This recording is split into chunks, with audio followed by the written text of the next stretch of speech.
Hello friends, बहुत बहुत स्वागत है आपका आज की वीडियो में। और आज हम डिस्कस करने वाले हैं सोन रिवर के बारे में। ठीक है, मध्य प्रदेश सामान्य ज्ञान में हम आज सोन नदी को डिस्कस करेंगे।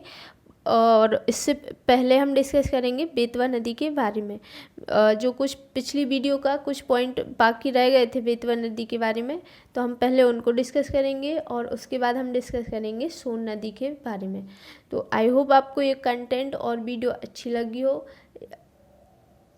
और आने वाली वीडियो भी कंटेंट भी आपको अच्छा लगेगा। तो प्लीज़ लाइक करें, शेयर करें और चैनल को भी सब्सक्राइब कर लें और बेल आइकन को भी ऑन कर लें ताकि आपको नोटिफिकेशन मिल जाए। तो आइए स्टार्ट करते हैं। और सबसे पहले हम यहाँ पे बात करेंगे बेतवा नदी के बारे में। तो यहाँ पे हमारा फर्स्ट पॉइंट है बेतवा नदी के बारे में कि बेतवा नदी का उल्लेख जो है महाभारत में किया गया है। ठीक है, इसमें चर्मावती नदी के साथ में किया गया है, ये भी ठीक है। इसके आगे है जिसे हम चंबल नदी कहते हैं, ओके, ये भी ठीक है। तो हम सबसे पहले कहाँ पे किया गया है बेतवा नदी का उल्लेख? महाभारत में किया गया है। किसके साथ किया गया है? चंबल नदी या चर्मावती नदी के साथ में। ठीक है, चर्मावती नदी को हम वर्तमान में क्या कहते हैं? चंबल नदी कहते हैं। दोनों ही यमुना की सहायक नदियाँ हैं। ठीक है, जैसे सभी जानते हैं बेतवा नदी और चंबल नदी यमुना की सहायक नदियां हैं। आगे है बेत्रवती को शुक्तिमती नाम से भी जाना जाता है, ये भी ठीक है। बेतवा नदी को शुक्तिमती नाम से जानते थे, ओके। इसके आगे है चेदी साम्राज्य की राजधानी इसी नदी के किनारे थी। कौन सी? चेदी साम्राज्य की राजधानी बेतवा नदी के किनारे पर ही थी। आगे है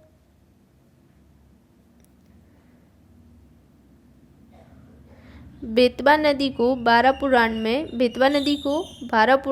बेत्रवती नाम दिया गया है। ठीक है, भागीरथी नदी के समान पवित्र और श्रेष्ठ भी बताया गया है। कब बेतवा नदी को किस पुराण में बेत्रवती नाम दिया गया है आपसे पूछ सकते हैं, तो हम आंसर करेंगे 12 पुराण में दिया गया है, ओके, ये भी ठीक है। फिर पूछ सकते हैं आपसे कि किस नदी के समान पवित्र और श्रेष्ठ बताया गया है बेतवा नदी को, तो हम आंसर करेंगे ये जो है भागीरथी नदी जो है उसके समान पवित्र और श्रेष्ठ बताया गया है। आगे है बाणभट्ट की कादम्बरी और कालिदास के मेघदूत में बेतवा नदी को वेश और बेत्रवती के रूप में उल्लेख किया गया है। कहाँ पे? बाणभट्ट की कादम्बरी में और कालिदास के मेघदूत जो बुक है, पुस्तक है, उसमें वेश एवं बेत्रवती के रूप में उल्लेख किया गया है, ये भी ठीक है। आगे है बेतवा नदी के किनारे पर्यटन स्थल निवाड़ी जिले।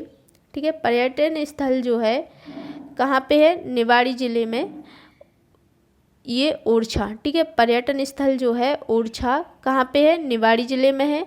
यहाँ पे बेतवा नदी के तट पर कंचन या केंचना घाट स्थित है। ठीक है, यहाँ पे केंचना घाट स्थित है, कहाँ पे? ओरछा में, बेतवा नदी के किनारे पर। आगे है लास्ट पॉइंट है हमारा यहाँ पे निवाड़ी जिले से 48 किलोमीटर दूर देवगढ़ नामक स्थान पर देवगढ़ का किला स्थित है। ये देवगढ़ का किला स्थित है कहाँ पे? देवगढ़ नामक स्थान पर, जो कि निवाड़ी जिले में है। निवाड़ी जिले से 48 किलोमीटर दूर है। ठीक है, ये कहाँ पे है वर्तमान में? एमपी और यूपी की सीमा पर है। यहाँ पे परीक्षा बांध, माता टीला बांध और ठुकबा बांध के कारण यहाँ का जो किला है जलमग्न हो चुका है। ठीक है, देवगढ़ का जो किला है वो जलमग्न हो चुका है, इसके चारों ओर जल भर चुका है। ठीक है, तो इसके कारण इसे क्या कहते हैं? बेतवा का आइसलैंड भी कहते हैं। तो ये कुछ पॉइंट थे बेतवा रिवर के बारे में जो हमने पिछली वीडियो में डिस्कस नहीं कर पाए थे। आगे हम डिस्कस करेंगे अब सोन नदी के बारे में।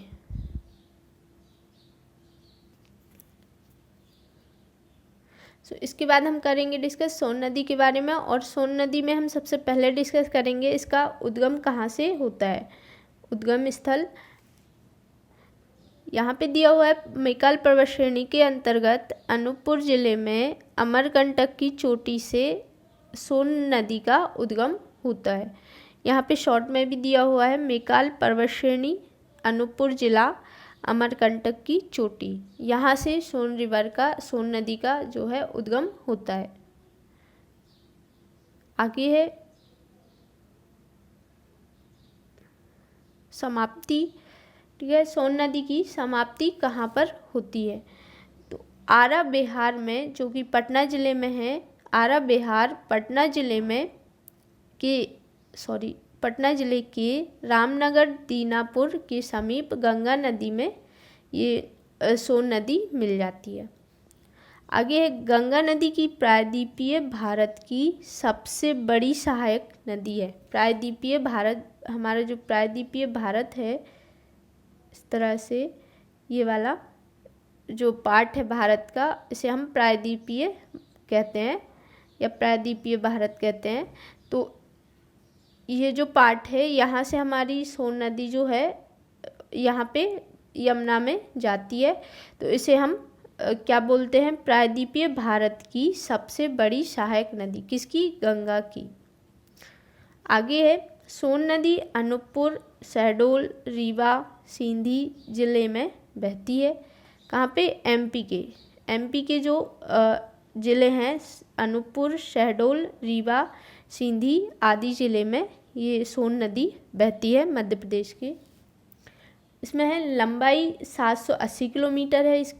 इसकी पूरी लंबाई जो है 780 किलोमीटर है।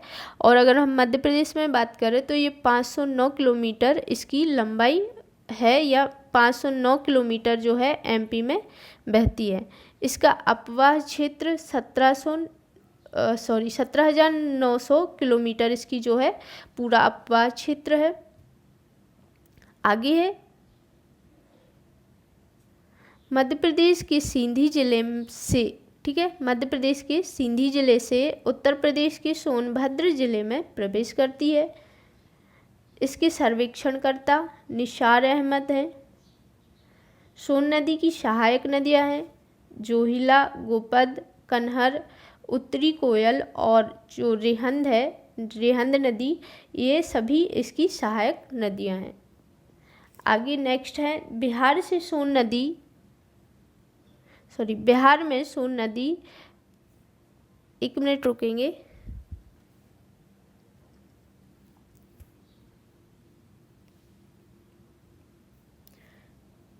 ठीक है, यहाँ पे है बिहार में सोन नदी 3559 किलोमीटर जो है यहाँ पे लंबा 3559 किलोमीटर लंबा जो है नेहरू सेतु पुल यहाँ पे निर्मित है। कहाँ पे? बिहार में सोन नदी पर क्या है? 3559 किलोमीटर लंबा नेहरू सेतु पुल निर्मित है। ये चीज़ आपको याद रखना है। इसके आगे है सोन नदी के प्राचीन नाम। सोन नदी के प्राचीन नाम क्या है? नंद, सोन, स्वर्ण, ठीक है, सोनभद्र, हिरण्यवाह, सोनपालिका, सौभाग्दी। जो सौभाग्दी जो नाम है वो वाल्मीकि ने रामायण में वर्णन किया है। और शोआ, ठीक है, शोआ जो है टॉलमी जो थे उन्होंने शोआ नाम दिया था। तो ये हमारे सोन नदी की प्राचीन नाम है कुछ। इसके आगे है सोन नदी मध्य प्रदेश, उत्तर प्रदेश, बिहार तीनों राज्यों में बहती है। आगे पॉइंट है सोन नदी की रेत में संभवतः सोना मिला था। सोन नदी की रेत में सोने जैसी चमक है। अभी जो सोन नदी की रेत है उसमें क्या है? सोने जैसी उसकी जो रेत है, सोने जैसी उसमें चमक है। शायद इसी कारण उसका नाम सोन नदी या सोन रिवर पड़ा होगा। आगे है इसका सोन नदी के तट पर मार्कंडेय ऋषि का आश्रम भी था। सोन नदी गंगा की दक्षिण भाग में बहने वाली सबसे बड़ी नदी है। दक्षिण भाग में बहने वाली सबसे बड़ी नदी है सोन नदी, गंगा की दक्षिण, ठीक है, सोन नदी गंगा के दक्षिण में, ठीक है, ये हमारी गंगा नदी है और यहाँ पे ये यहाँ से सोन जाती है। तो ये जो हमारा साउथ एरिया है, यहाँ से दक्षिण, गंगा के दक्षिण में बहने वाली, मिलने वाली, यहाँ पे दक्षिण में मिलने वाली सबसे बड़ी नदी है सोन नदी, गंगा के दक्षिण भाग में मिलने वाली सबसे बड़ी नदी है। आगे है, सोन नदी में दुर्लभ प्रजाति के कछुए पाए जाते हैं। इस पर सोन घड़ियाल अभ्यारण्य स्थित है, ठीक है। तो सोन नदी में जो है क्या पाए जाते हैं, दुर्लभ कछुए पाए जाते हैं और यहीं पे जो है सोन घड़ियाल अभ्यारण्य जो है स्थित है। तो ये कुछ इम्पोर्टेंट पॉइंट थे सोन नदी के बारे में, सोन रिवर के बारे में। तो आई होप आपको ये वीडियो अच्छी लगी हो, तो प्लीज़ लाइक कर दें और कोई भी आपको डाउट होता है तो आप कमेंट कर सकते हैं। और आज के लिए बस इतना ही। Thank you so much.